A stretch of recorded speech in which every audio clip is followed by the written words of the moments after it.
जिस भारत में हिंदुओं की जनसंख्या 1990 में 90 करोड़ थी, भारत की 11 लाख की सेना थी।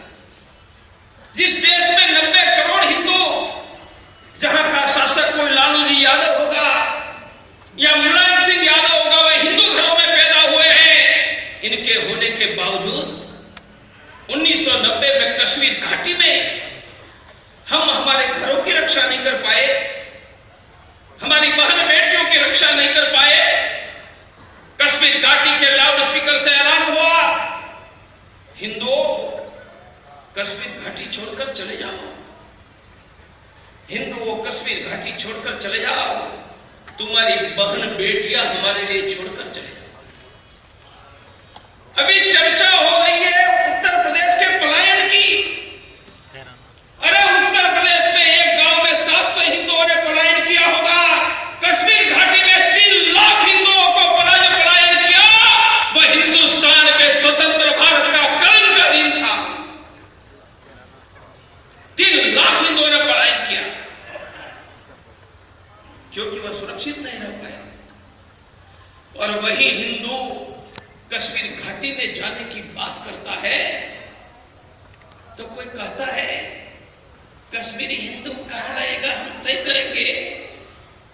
मैं देश के हिंदू और मुसलमानों को सब पूछता हूं, ये देश के 125 करोड़ नागरिक, बोलो भारत में जहां चाहेगा वहां रह सकता है या नहीं? जहां चाहेगा वहां घर ले सकता है या नहीं? तब कश्मीर का हिंदू क्यों नहीं कश्मीर घाटी में जा सकता है? क्यों घर नहीं ले सकता है?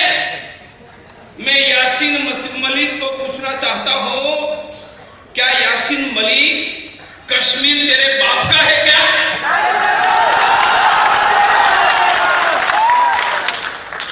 कश्मीर घाटी का हिंदू कहां रहेगा? या कश्मीर के हिंदू को भगाने वाला मुसलमान तय करेगा? यदि ये देश के हिंदुओं ने तय किया कि मुसलमान कहां रहेगा तो देश की स्थिति क्या होगी?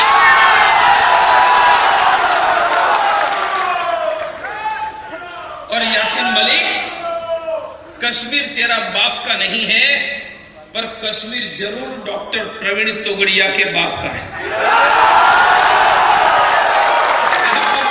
आप पूछोगे कैसे?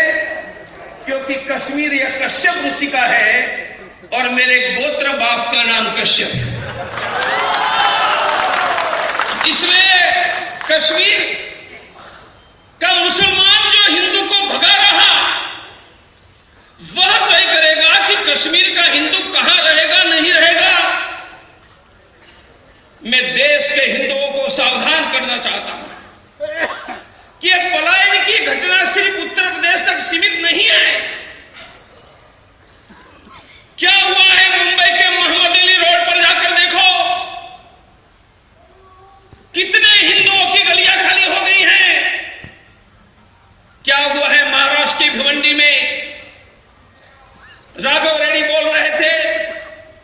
वह तेलंगाना के हैदराबाद में क्या हुआ है? क्या हुआ है आसाम के करीमगंज में, बंगाल के 24 परगना में, मुर्शिदाबाद में? क्या हुआ अहमदाबाद में? क्या हुआ है भोपाल में? मुगलों के शासन में हुआ तो मुझे समझ में आता है, अंग्रेजों के शासन में भी समझ में आता है।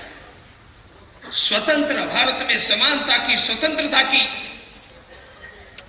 ह्यूमन राइट की बात करने वाले, यह देश में हिंदुओं का ही ह्यूमन राइट नहीं है। यह देश में हजारों गांवों में सिर्फ सुरक्षा के कारण से हिंदुओं ने पलायन किया है।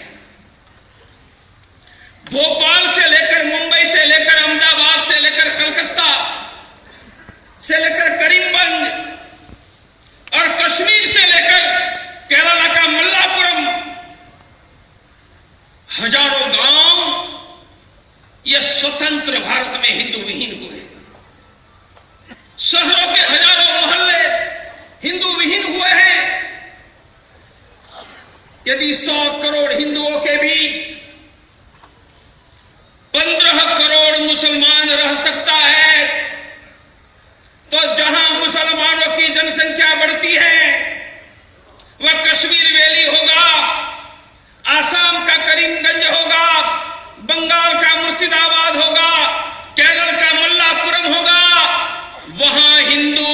सुरक्षित क्यों नहीं रह पा रहा है?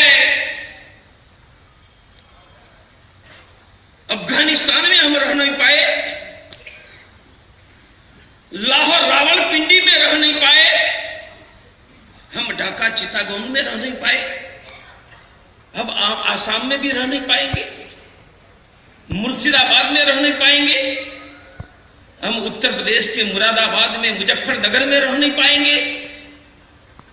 यह देश के हिंदुओं को यह प्रश्न का उत्तर देना होगा और प्रश्न का एक ही उत्तर होगा, अब पलायन नहीं, अब तो हिंदुओं का पराक्रम का प्रारंभ होगा।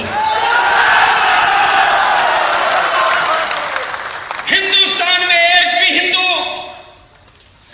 अकेला हिंदू परिवार है, वह अपने घरों से नहीं हटेगा। और स्वतंत्र भारत में इतने वर्षों के बाद हिंदू सुरक्षित नहीं है। दुनिया के देशों में अल्पसंख्यक सुरक्षित नहीं है, माइनॉरिटी इनसिक्योर है। दुनिया का एकमात्र देश है जहां बहुसंख्यक हिंदू असुरक्षित है। और सुरक्षित है हमारे खेत, असुरक्षित है हमारे घर, हमारे गांव, हमारी बहन बेटियां, हमारे मंदिर, असुरक्षित है हमारी नौकरियां। मजहब के आधार पर आरक्षण मांगा जाता है, उनका के जनसंख्या बढ़ाकर हमारी नौकरियां भी छीन लेंगे। और ये देश के राजनीति के आधार पर देखने वाले जनसंख्या के आधार पर, मजहब के आधार पर आरक्षण देने का भी संकोच नहीं करेंगे। और यदि पलायन नहीं पराक्रम यह भारत में सार्थक करना होगा तो हिंदुओं की घटती हुई जनसंख्या हमें रोकना होगा। हमारे डॉक्टर एस एन आर्य साहब ने जिनका संकेत किया, जहां जहां हिंदू घटा है वहां हिंदुओं का पलायन की स्थिति आई है। यदि हिंदुओं का पलायन रोकना है तो यह देश में हिंदुओं की घटती हुई जनसंख्या के बारे में संपूर्ण समाज को सावधान रहना होगा। और घटती हुई जनसंख्या रोकनी होगी तो भारत में संपूर्ण धर्मांतर रोकना होगा। सरकार धर्मांतर रोकेगी, कब रोकेगी पता नहीं है, परंतु विश्व हिंदू परिषद ने जिनका वर्णन हुआ, भारत के 50,000 से ज्यादा गांवों में शिक्षा का अभियान चलाकर 20 लाख से ज्यादा बच्चों को निःशुल्क पढ़ाने का अभियान चलाया। धर्मांतर का उत्तर शिक्षा है, धर्मांतर का उत्तर स्वास्थ्य है। यही पटना में हमने, कोई भी गरीब हिंदू फोन करके कहेगा कि मेरे पास पैसे नहीं है, मुझे बड़े डॉक्टर को दिखाना है, तो हम एक टेलीफोन कॉल पर किसी भी गरीब हिंदू को प्राइवेट के एमएस एमडी डॉक्टर की निःशुल्क सेवा की व्यवस्था दे रहे हैं। अकेले पटना में नहीं, पूरे हिंदुस्तान में दे रहे हैं, पर पटना में भी है।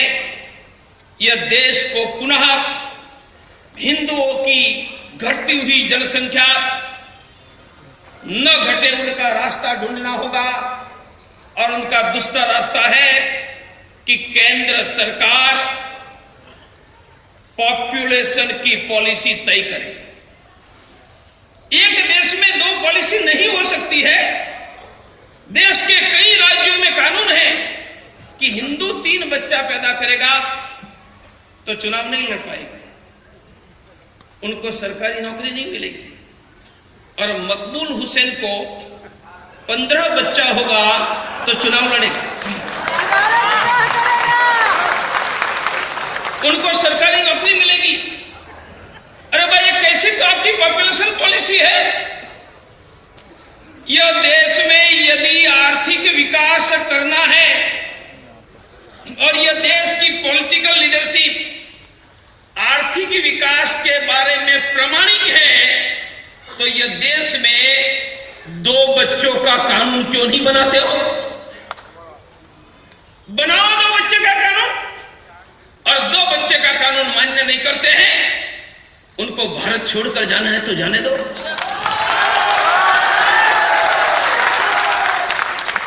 जिस भी दुनिया में देशों ने आर्थिक विकास किया है, समृद्धि प्राप्त की है, उन्होंने पॉपुलेशन कंट्रोल के आधार पर नहीं किया है,